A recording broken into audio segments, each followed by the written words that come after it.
So this video tutorial is going to talk you through the poem In Romney Marsh by John Davidson. John Davidson is a Scottish poet who had quite a tragic life. He was a playwright and a novelist. He had quite a distinguished career in letters, but unfortunately he commits suicide in 1909 by drowning himself off Penzance in Cornwall. Prior to that, he'd been diagnosed with depression and cancer, and also because he hadn't had a particularly lucrative writing career, he was also beset by financial difficulties. The other kind of relevant context really is about the place that it's written about, so Romney Marsh itself. So we need to be aware that a marsh is a kind of wetland area that's below sea level and flat. It's usually sparsely even vegetated with low-lying grasses and shrubs. Davidson is writing about one of his most memorable and enjoyable experiences of a specific location. So he really liked this place, Romney Marsh, because whilst it was wild, very beautiful, and it's in southeast London. So it's also interesting that it's a landscape poem. So landscape poems at this point in time, about kind of connecting to the landscape and about the natural area, weren't very popular. So romanticism has already faded by the time that he's writing. So when he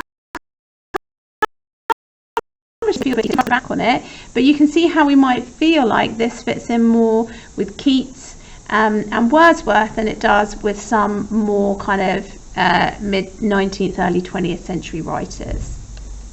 So let's look at the poem itself then.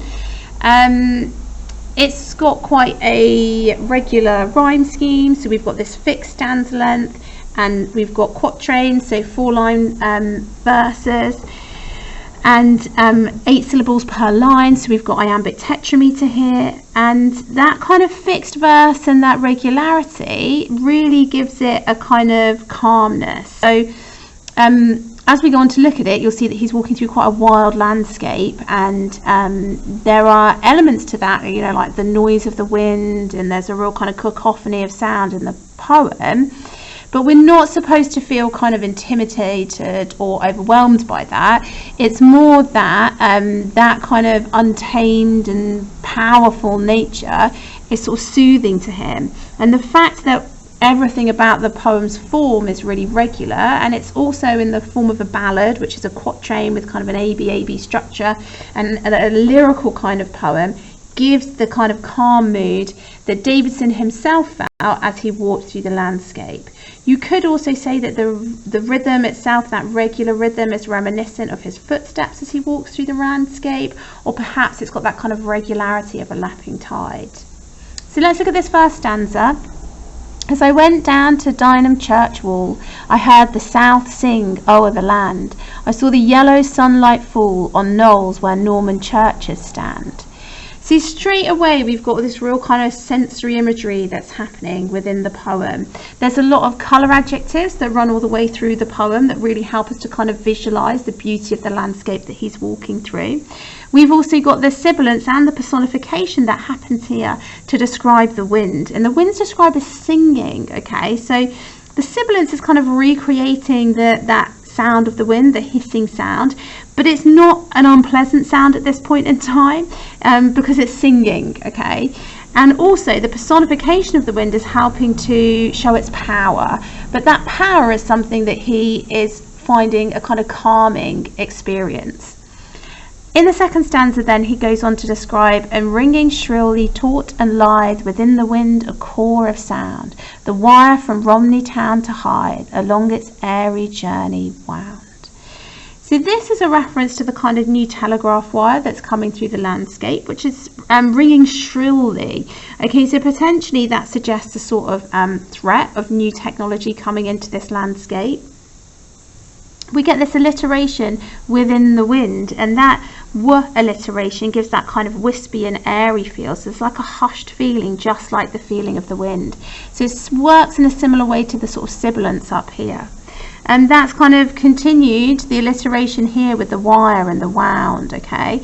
So those W sounds continue throughout that whole stanza, really giving that sort of hushed feeling. Again, there's personification of the wind here that's along an airy journey. So that's reinforcing the power of nature and the power of the wind. One thing I forgot to say, okay, is that obviously this is like a spiritual experience for Davidson, moving through the kind of beauty of this wild landscape. And it's important that he walks past the church. That's not somewhere that he's going to stop. It's not somewhere he's going to derive comfort from. He continues past that and on into nature. And that for him is the real place where he connects with the sublime. So in that sense, it is that kind of romantic poem. So the sublime, remember, as the awe of nature, which can be inspiring but also terrifying. And I think this poem is definitely describing the sublime. Next section is really describing the kind of visual beauty of the environment that he sees.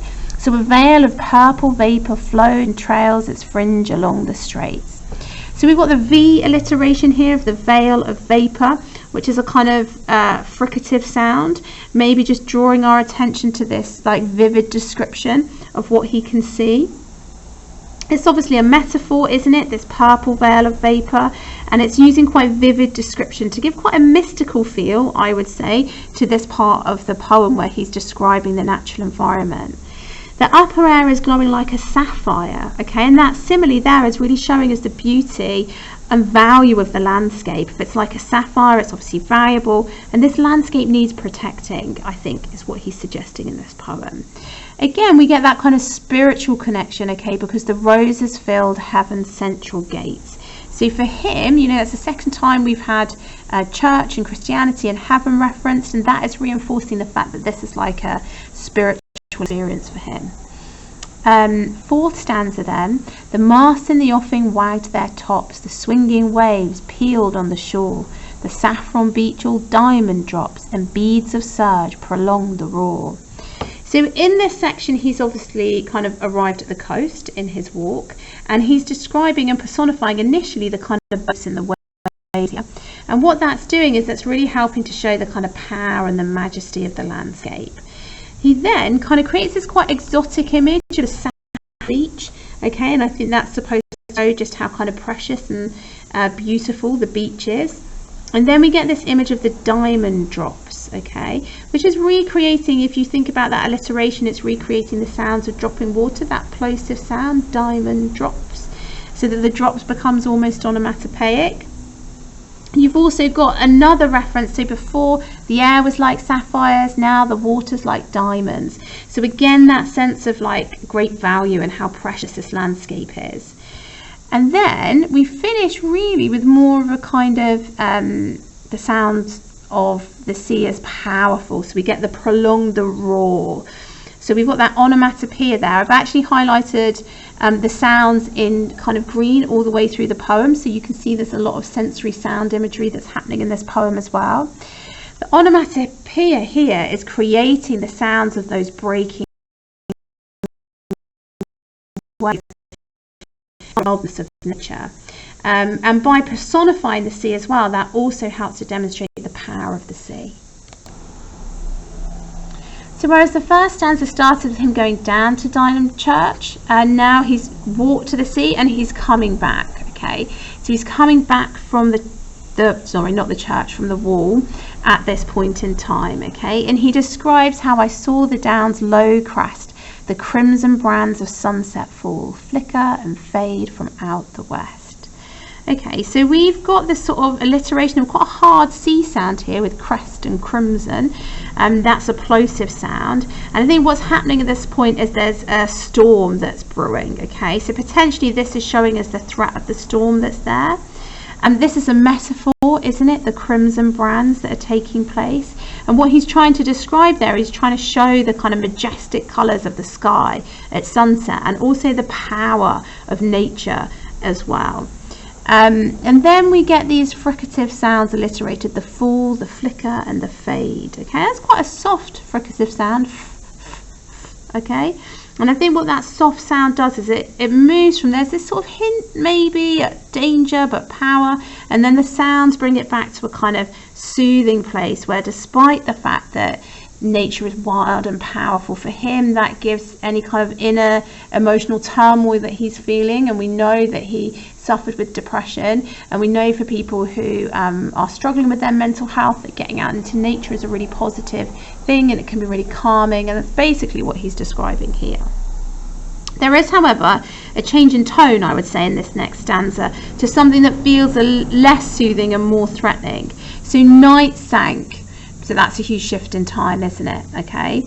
At the sunset, it's nighttime now, and like flakes of silver fire, the stars in one great shower came down. Shrill blew the wind, and shrill the wire rang out from Hythe to Romney town.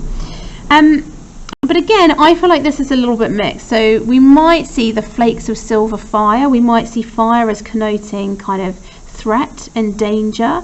However, the silver, that adjective, suggests that it's precious and valuable. It links, doesn't it, in with the sapphire and the diamond from previously. And I think this is also just a really beautiful image of the night sky coming out, that it's like flakes of silver fire. However, we do get the sounds of kind of an untamed and powerful nature again, with shrill blew the wind and shrill the wire. Okay, so shrill is definitely creating that sort of unpleasant sound, isn't it? However, we know for him that that's quite soothing for him. Rang out from Hythe to Romney town. So we've got this mirroring of this stanza here, haven't we? Creating that sense of his journey out and then his journey back. So the reaction is complicated, and I think that's why we get this oxymoron at the end. So the darkly shining salt sea drops streamed as the waves clashed on the shore. The beach with all its organ stops, pealing again, prolonged the roar. So we finish with what is definitely like a very powerful view of nature, with the kind of the organ stops, this metaphor, really showing the dynamic changes in noise on the beach that he's experiencing. And then we get the same, we get a mirroring again, prolong the roar, prolong the roar. We get the repetition of that phrasing and of that onomatopoeia, which is really again emphasizing the power and the sounds of the sea. We've also got this idea of bells pealing that runs through it as well, okay? And that again is recreating the kind of sounds, but think also organs, bells pealing, that's also going to make us think of church, isn't it? So it's emphasizing that this is a real kind of spiritual connection for him to the landscape. And I think there's this sort of complexity of that emotional reaction comes through in the oxymoron as well, and the idea that the sea drops are darkly shining.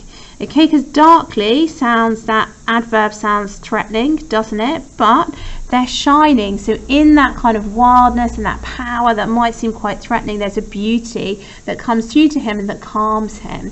So kind of juxtaposed against the idea of the noises of it clashing and the organs and the roar, we also get this sibilance here, shining salt sea, which kind of creates the softer sounds of the sea as well. Oh, and it's streamed as well, so that kind of carries on there. We finish with these plosive sounds, which are supposed to be, I think, recreating the sounds of the bells. So a real kind of cacophony of noise there at the end of the poem. And I think what is happening throughout the whole poem is that this strong sensory impression of the scene is trying to show us the poet's strong feelings for the place that he's in. So we get all of those exotic colours, which are creating a very vivid sense of place. And we get all of these sounds as well, which are very dramatic and powerful and help to convey his awe of nature. And even of a kind of untamed and powerful place, which is fitting for this marshland, which is a really wild place.